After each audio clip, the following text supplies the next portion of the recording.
Okay, so we're finishing up here. We switched to a different technique. We're doing more of a flat iron, a curl here, and we're just kind of alternating directions. So it's almost just like a pin curl set, but instead of having so much volume, remember we were talking about here with the horizontal sections, we're going to have a little bit more width through here, and I wanted to kind of create a shape that kind of sits more like this. So by switching to a technique where we're actually putting the curl into a flat iron or into a foil and then flat ironing it, it actually heats up, kind of sets while it's in there, and it just gives it more of a flat curl, so the movement of the curls is just a little different. So with each row that I took, I alternated the direction that I was kind of twisting the curl. So some are going this way and some are going this way, and it just again kind of creates that finger wave look. So I mean, you could all go the same direction, but that curl is going to be moving the same direction. So you have to think about the direction that you want that curl to go. So like in the front, everything is going backward because I want it to push away from my face. So that's about it. So all I do is I take again a little bit of hairspray or whatever you're working with, and I kind of drag the base and kind of get it going in that direction. If I hold it like this, you know, it's going to be a little bit more of a drag. If I pull it this way, then I can kind of get more of that movement forward. And again, if I can pull it forward, then I'll have a little bit more of that movement backwards.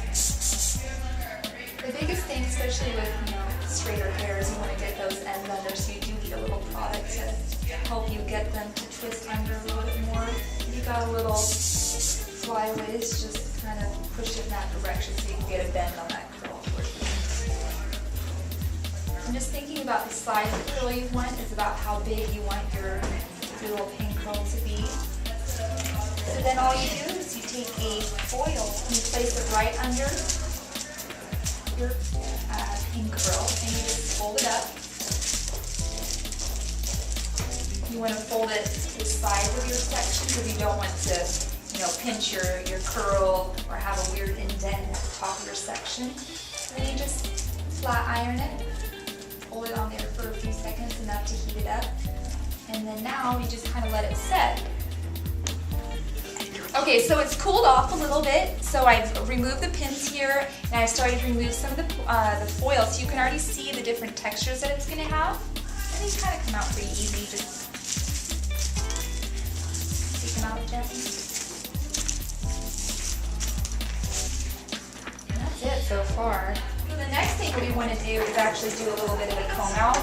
I do like to put some light kind of working hairspray on it just to make sure that there's enough kind of holding power in there. You really want to make sure that it's, it's a lasting style. And when you use hairspray, you want to have some good distance on it. I mean, if you're holding it too close, what happens is it'll kind of get that wet hard spot and kind of ruins the style, well, especially if there's any type of curl to the hair. It might reactivate that curl a little bit. So you want to get some good distance to it. I gently lift up the curls, that way I can really work the product in there all the way through. Maybe feel if there's any extra pins or foils. And sometimes you just kind of gently work your hands in there and just kind of loosen up those curls, make sure that there's no section marks. Again, it's just a kind of a fun, loose curl. The smaller the barrel on your curling iron, of course, the more curl you'll get from your style. You also want to be careful about the type of hairspray or product you're using. Sometimes if they're like more of the pump hairspray, the curl might be a little bit firmer, might have more of that shiny, kind of that crunchy look. So I usually like to work with something a little soft. Coarser hair, I might choose something like that. You can already tell that the texture's a little different. I don't immediately want to run in with a brush because sometimes that product might tangle the hair a little bit. So I try to loosen it up with my fingers before I go in with the brush, because then I can do a little bit more detailed work with the brush if I want to loosen it up a little bit more. On the top, maybe if you want a little bit of extra volume, I'll just gently over direct my section and just kind of get a little tap at the root area, and that just, again, just gives a little lift away from the scalp. I'm going to take sections, small enough to where you can see through. If your sections are a little too big, what can happen is you almost kind of create a little dread. Also, when you back comb, you don't want to start all the way at the top, because what happens is you actually don't have the back comb through here, and then that style can fall flat as well. So it just has a little bit of extra volume, and because I have my back comb right at the scalp area, I still have nice texture and movement throughout the rest of the hair, you know, and my back comb is at the top. And then if I wanted to smooth out, all I do is put my rat tail comb in and just pick up my style again to give it that little bit of lift. So I'm just going to do that on the top of the head, because that's for the most part where we want most of our volume. And I just put a little over direction to my section, again, just to get as much lift and volume as possible. And my trick is when I take my next section, I push it onto my previous section, and I lock those two together. That way there's no separation in my sections.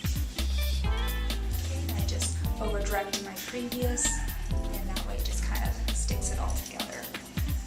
And when I put my back combing in, I just kind of stagger my sections in. I don't want to just work in one row, because then you'll see the separation of those sections.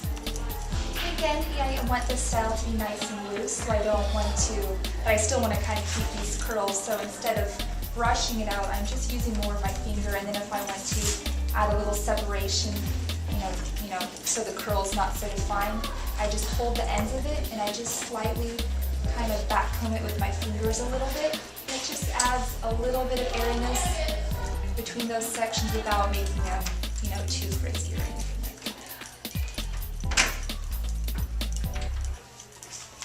And in the front, since we had everything going towards the back, we just have a nice kind of little sleepy bang here. We do the same thing we did on the other side. Over direct so we get nice volume. Just a little tap at the root area. Taking sections, skinning up to where I can see through. And just over direct onto the previous, so that way there's no separation in between our back combing. And if you hold lightly towards ends, you'll be able to kind of grip those sections or our back comb a little bit easier. Sometimes if you hold it too close to the base, you don't really back comb anything, nothing kind of comes down. And for the most part, you just want your volume on top, so I don't really take it too far down, just pretty much on the top of the head. And then when I comb it out, I want to make sure not to just comb it. I just turn my comb on the side of it and just smooth out the top. Because I don't want to comb out my back combing, I just want to kind of smooth it out.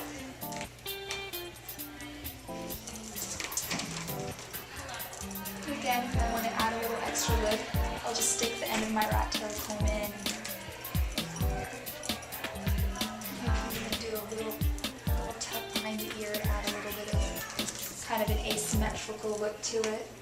And I have a little bit of a 40s look, and kind of in with our 30s and pin curls. Kind of just tip it behind the ear a little bit.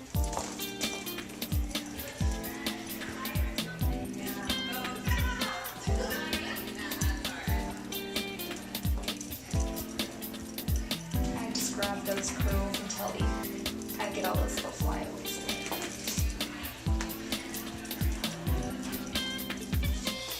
And then once I'm finished with my style, I actually want to finish with a little bit more of a firm spray, something that's really going to hold this style. So we were using a working hairspray that allowed me to kind of work through and kind of change it if I need to.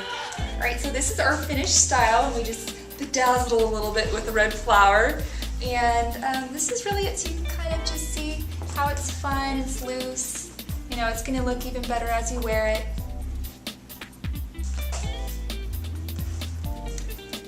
Thank you for tuning in and watching my Valentine romantic hairstyle.